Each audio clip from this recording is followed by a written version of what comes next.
Real Talk the podcast. We just keeping it real. Inspirational, motivation. It's something that you can feel. Authentic, I know you can tell. Hosted by Kimberly Sherrill. We got food for thought. Come help yourself. One of a kind like nobody else. Yeah, wanna see you mentally grow in a major way. Play this back like day to day. See all that stress and doubt, just watch it fade away. There is nothing you cannot achieve. Good vibes, yeah, we got that. Kimberly, go ahead and talk to him. It's the Real Talk Podcast. Let's go.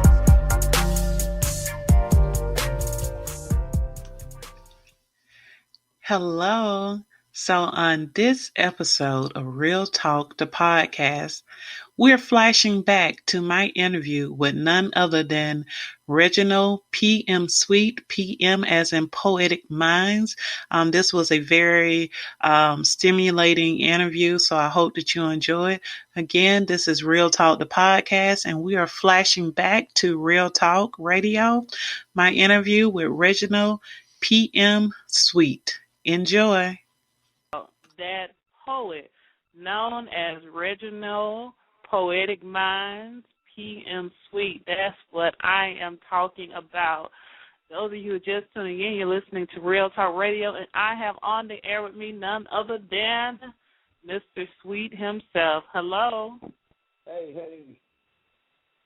How are you? I'm good. How are you? I am good. Can I get you to speak up for me just a little bit? Yes, ma'am. How are you? I'm great. I'm tired, but I'm great. How are you? I'm doing pretty much the same. I'm tired, long day, but we got to do what we got to do. Exactly. And even though you're tired, I can already hear you still smiling. I love it. You're still smiling. All the time. So, let's just dive right on in here. Now, you shortened your name, but most people know you as Poetic Minds, and you just kind of over the years shortened it to PM. Yeah, it's kind of funny how it happened. I'm originally from Boston, Massachusetts, and so when I moved here to South Georgia, things were a lot slower. Words were drawn out a little more, and I was looking for a stage name, and I was talking to a friend of mine in California, and she was like, "Well, everything that you say, every time you talk, everything is just so poetic. Your mind is always in a poetic state of mind." And she said, "Well, that should be your stage name, Poetic Minds." And I was like, "Okay, cool, that's cool. I'll run with it." And so at that particular time, I was an on-air personality here in Albany, and my program director said, that he's heard me perform or whatever, and he was like, "You know what, man? We're gonna shorten that up to PM." And I had my own morning show at the time, and he said, "You know what? We're gonna play off of PM, and we're gonna have PM in the AM morning blaze," and that's sort of how PM just took off, and the rest, as they say, is history. I love it. I actually had an uncle whose name was PM. He was always smiling too. Always had a funny story to tell. Well, I guess PMs around the world, I guess that's the way we are. Totally. So let me ask you this: why poetry? Oh man, I've always been a writer. I've always read. I've always, put my thoughts on paper, kept journals, and wasn't anything really spectacular. Just my own personal thoughts. And I remember one time I was just writing, and I went through a series of losses in my life at this particular time, and writing was the thing that got me through it. With my right mind. And I was just writing for myself one time, and I had a friend of mine to invite me to this open mic, and I went to the open mic and I performed this one poem, and when I finished, I had about 2 or 3 young ladies come to me, and they all had tears in their eyes, and it was like, "Yo, I always wanted to say that, but I never could put it in words," and that was the moment that I knew, that God had given me a talent, and it wasn't just for me. And he gave me words and to use those words, and that was the moment, man. I just kept it moving. Love it, love it. Do you remember what was the first poem you wrote? I don't remember the title, but I remember the concept, and the piece was about a young lady who was sexually abused, and I didn't perform it. I know why I haven't remembered it through all these years, because it was so heavy. I think I performed it just twice and then kind of just let it go. It's written down somewhere, but that was the concept of the poem that I've written, and it was so powerful and so heavy that I was like, okay, I can't do this every time I perform. So it kind of just drifted away out of the memory as I learned more poems, memorized more poems. But it's written down somewhere around here. What inspired that poem? Most of my poems, as that one was, and I try as much as possible to be as real and candid as possible. And it actually spawned from a conversation that I had with a friend of mine, and she explained to me some things that happened in her life. We had been friends for a while, but I never knew that part of her life and her story. And she began to share with me, man. It was just one day we were just talking, and I just guess she felt like, okay, I can share this with him now. And when she shared it, I went home and I wrote. And I wrote it in the sense of a guy listening to his best friend tell him this story that he never knew anything about, and that is what prompted that poem. Wow, I bet that was a very heavy piece to perform, and even to listen. I can only imagine the emotions that would come up in that performance. Yeah, it was heavy. And if anyone has ever seen me perform, I leave it all on the stage. I put everything that I have in it. And when you have subject matters that heavy and that close and that near and dear to you, and it hits home so closely, and you perform the way that I perform, it takes a lot out of you. But I'm good with that. I'm cool with that, because the stage for a poet and for a performer is that is the most transparent you'll ever see a performer, and that's on stage. And that's what I want to be when I'm on stage, transparent. Whatever I release on that stage and whatever I give on that stage, I want people to see it and feel it just like I see it and feel it as I write it, or as I'm getting the pieces to it. Exactly. So what are you currently working on? Right now, I'm currently working on my book of poetry, which is actually finished. It's called Sacrificial Poet, and it's a collection of poems that I've done over the last couple of years. Been real selective about the poems that I put in this book. The one thing I don't want to be accused of is I don't want to be accused of putting a collection of poems together that are boring. So many times when we talk about poetry and books of poetry, some of the poems in there are not friendly, not reader friendly. So I've been really, really selective about the poems that I put in there. I've written poems especially just for the book, and so that's one of the things that I've just completed. It should be out by the end of spring. I still have an open mic that we do once a month in Macon, Georgia, called Groove Speak, where we have a live band, and we invite all these great people from around the country to come and feature at our show. And along with just traveling, man, this year I said I wanted to travel a little more, a little further, and try to experience spoken word in different parts of the country. I've traveled a lot, but this year I really dedicated myself to really traveling a little more. Now I got some things, stabilized. There were some things that were not stabilized in my life that wouldn't allow me to, but now I got some things stabilized. So I'm pretty much focusing on traveling now and performing and touching some magnificent stages, man. Some stages that normally I probably wouldn't have touched in the last year or two. I love that. travel and take the word abroad and let it be heard by many everywhere. Now, because I've had the pleasure of getting to know you a little bit over, I guess, the past year and a half, you have kids, correct? Yes. I'm a single father of two, a 15-year-old and a 14-year-old, a 15-year-old and a soon-to-be 14-year-old. So my son is 15 and my daughter she's 13, soon to be 14, and I'm enjoying it. I love them. God has blessed me with two good kids.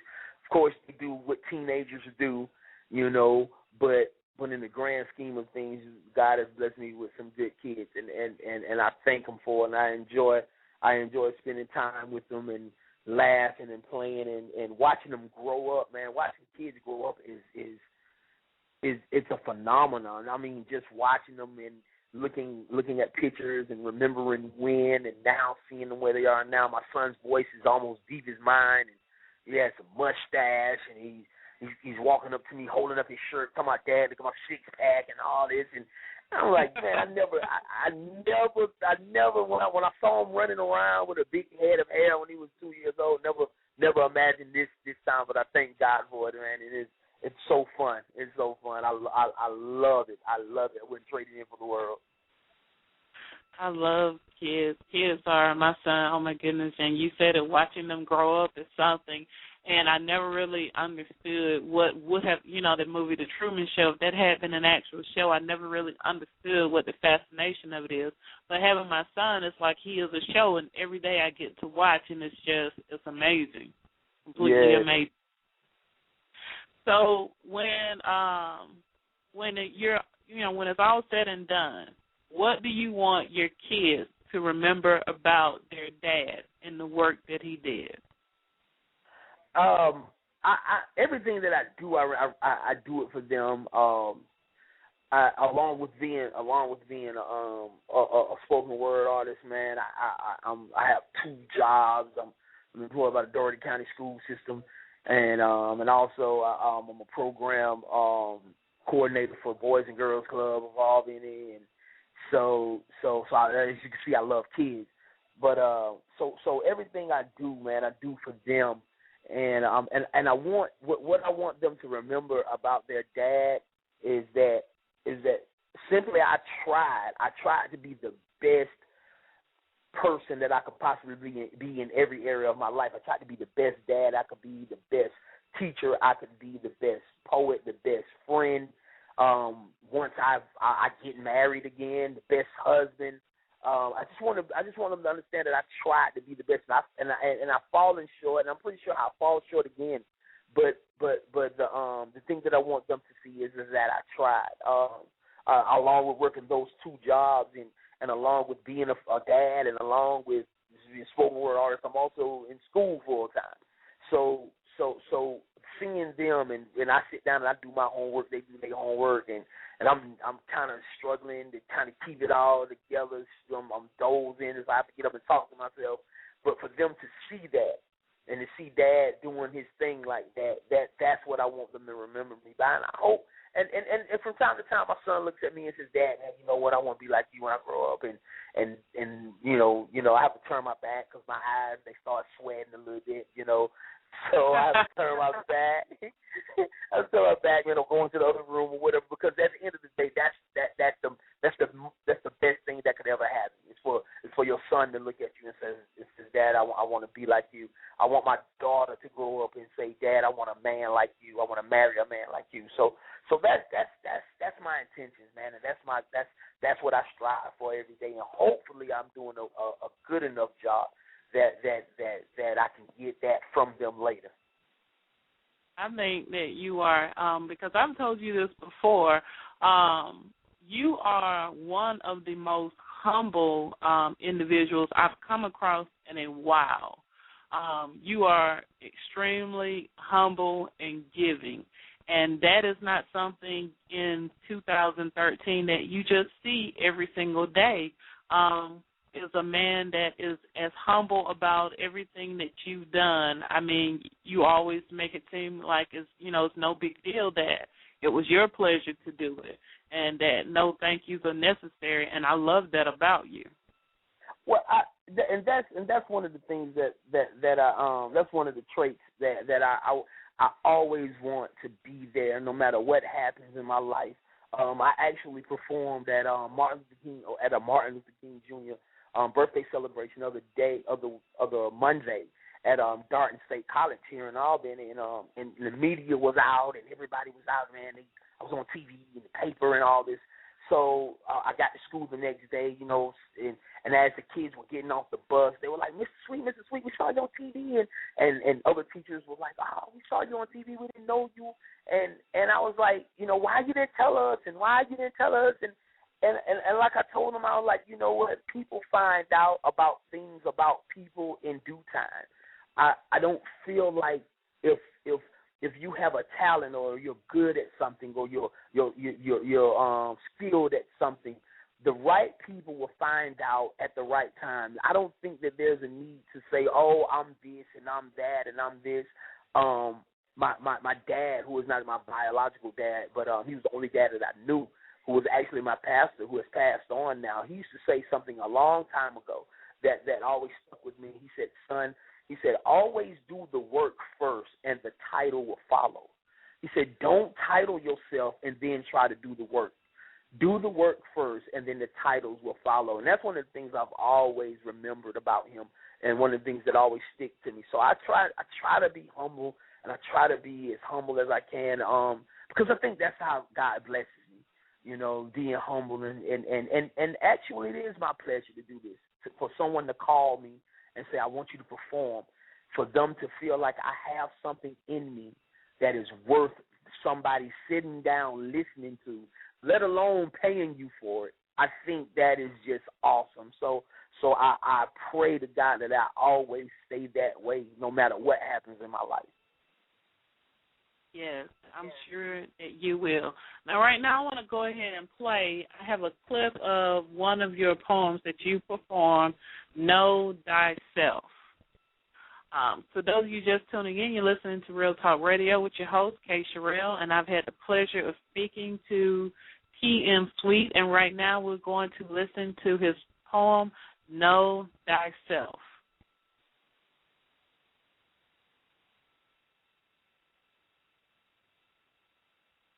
Listen, I squeeze dreams until realities ease through my phalanges. And it seems that dreams are constant around here, full of uncertain certainties.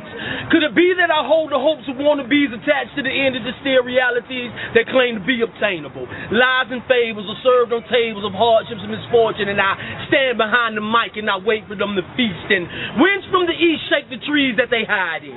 Secret closets conceal sessions of contemplation with themselves because they are the only ones that they can confide in. But yet they still come to see me for exchange, and when they do, I gladly oblige them because I cannot be resisted.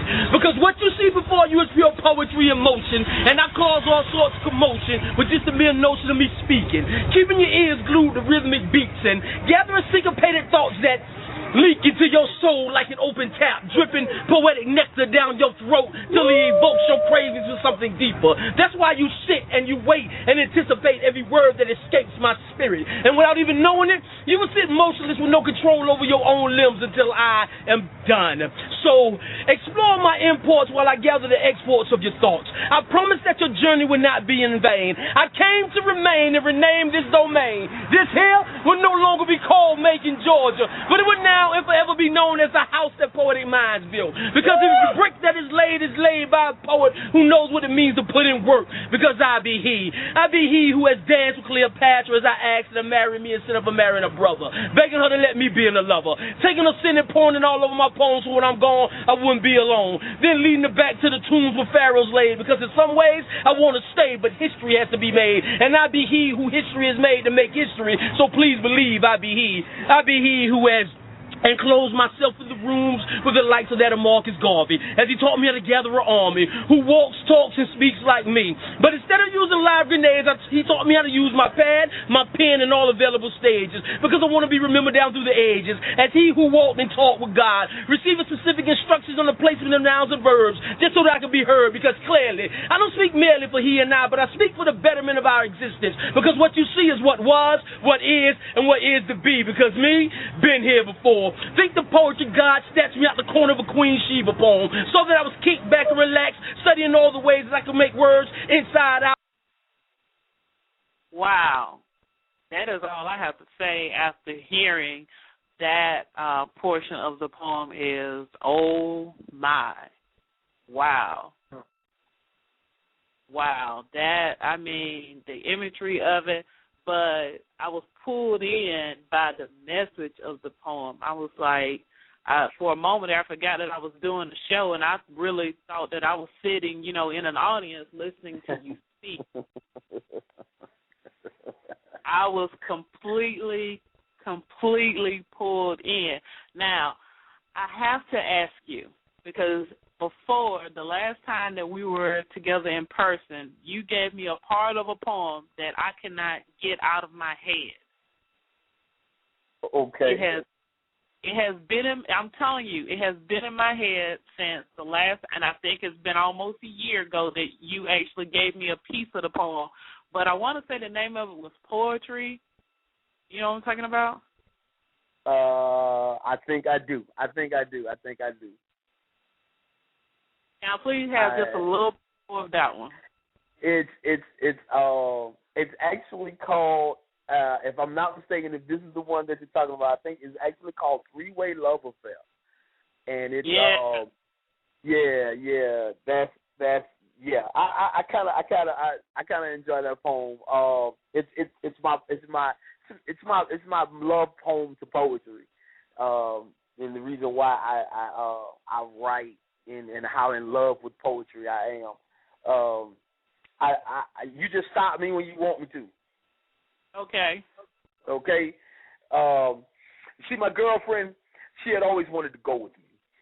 She said she wanted to see this weekly poetry event called Groove Speak that held my attention all week. She wanted to know how could I be so free to be intimate with someone that only seen but once a week. And I said, sweetheart, all I know was when she first spoke to me, she made me feel like I could grow trees and swim in leaves with just my thoughts.